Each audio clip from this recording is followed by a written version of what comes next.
Good morning, my brothers and sisters. If Psalm 119 could speak, what would it say? I'm going to address three things today that I think Psalm 119 speaks pretty clearly. It has something to say about togetherness. It has something to say about the favor of the Lord, the blessing we live under. And it also has something to say about suffering. So first, about togetherness or fellowship. Psalm 119 would say, the spiritual life is not lived alone.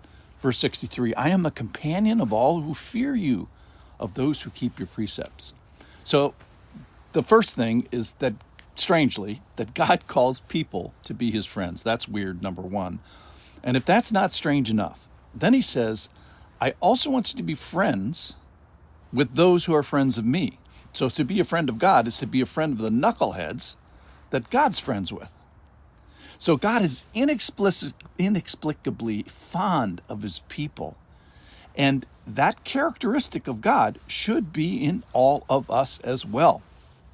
So question, do you have an inexplicable love for the people of your church?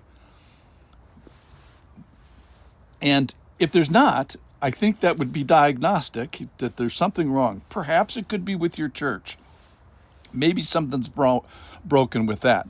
But I think more likely, there's probably something broken in you.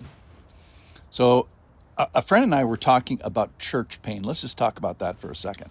Let me put my elder hat on for just a second. And maybe you're a person who would say, I have experienced church pain. And I'm not going to talk about minimizing it, or I want to recognize it. I definitely want to regret that it happened. But I also want to say, get in line. It's absolutely universal. Let's talk about some people that had some church pain. Let's start with Paul. How about Jesus? All the disciples. How about Moses? I was thinking about David, and then I was like, well, how about Uriah? He had some church pain. So everybody you know probably has experienced some church pain. Why? Well, 92% of the time it's caused by people. But so I think Psalm 119 is a call to get on with it, to re-engage in the fellowship of people. Why is that? There's no plan B. There's nothing like, I had church pain, so I should live my life like this anymore. No, the call is to attach despite church pain. So the excuse of my church wasn't perfect, so I'm out, I think that just doesn't cut the mustard.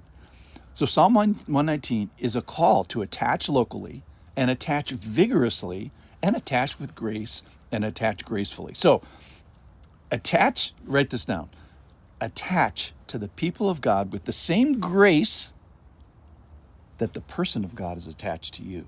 I'll say it again. Attach to the people of God with the same grace that the person of God has attached to you. So if this passage is true, Psalm 119, I'm supposed to be a companion of all who fear you, then it's going to be walked out with humility and forgiveness and tolerance and grace. And don't forget, while you are exhibiting relational mercy to the other people in your church, guess what? They're also exercising relational mercy and forbearance towards you. So that's the first thing. Do this together. Secondly is about favor. Verse 56, this blessing has fallen on me that I have kept your precepts. So if Psalm 119 could speak, it would remind me, let me say in a negative way, not everybody enjoys the intimate fellowship with the Lord. The positive way of saying is, hey, people of God, we sit in the butter tub of grace. We enjoy the favor of God. So we're called into this family of faith, and then we get to enjoy this relational kindness of God, and perhaps even to be favored by him every once in a while. I was praying the Lord's Prayer the other day, and I was thinking a little bit about deliver us from evil. So what if the Lord really does protect certain people of his family on a daily basis and keeps us from stuff that others maybe aren't kept from? So sometimes we may not even know the protections and favor that the Lord gives us. Verse 58, I entreat your favor with all my heart. He's asking for the favor. Be gracious to me according to your promise. So what is this relational favor? Well, I think the best analogy is it's similar to the wildly incongruous, disproportional, and enthusiastic regard that this Baba has for his grandchildren. So I should be pinching myself because I'm living this dream life of relational closeness with the Lord. So, said another way, not everybody gets to be a friend of God and enjoy this fond and familiar relationship. So, because of this favor, I think it's a call to gratefulness. We cannot believe that we get to live this blessed life, so we best respond with flat-out gratefulness. Finally, I want to talk about suffering and affliction. So if Psalm 119 could speak, it would say that suffering is real. Suffering is a normal part of the Christian walk and may even be beneficial. Psalm 119 is like a graduate course on how to suffer well. Verse 75, I know, O Lord, that your rules are righteous and that in faithfulness you have afflicted me. It would remind us that the presence of God does not stop in the presence of suffering. So the Lord is with us in suffering. And a life with God is sometimes a life with suffering. So suffering in me and suffering in the church does not mean that God has fallen off the throne. Psalm 119 would confirm that the proximity of affliction does not preclude the proximity of the Lord. And sometimes even proves the proximity. In fact, it highlights that sometimes I can actually be glad that bad things happen. Verse 71, it's good for me that I was afflicted that I might learn your precepts. So suffering can result in something good. One can actually profit from it.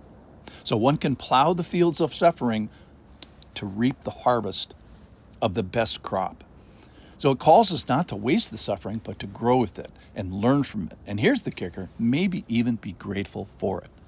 So Psalm 119 would say that the spiritual life is not lived alone. I'm the companion of all who fear you. So attach locally, attach vigorously, and attach with grace.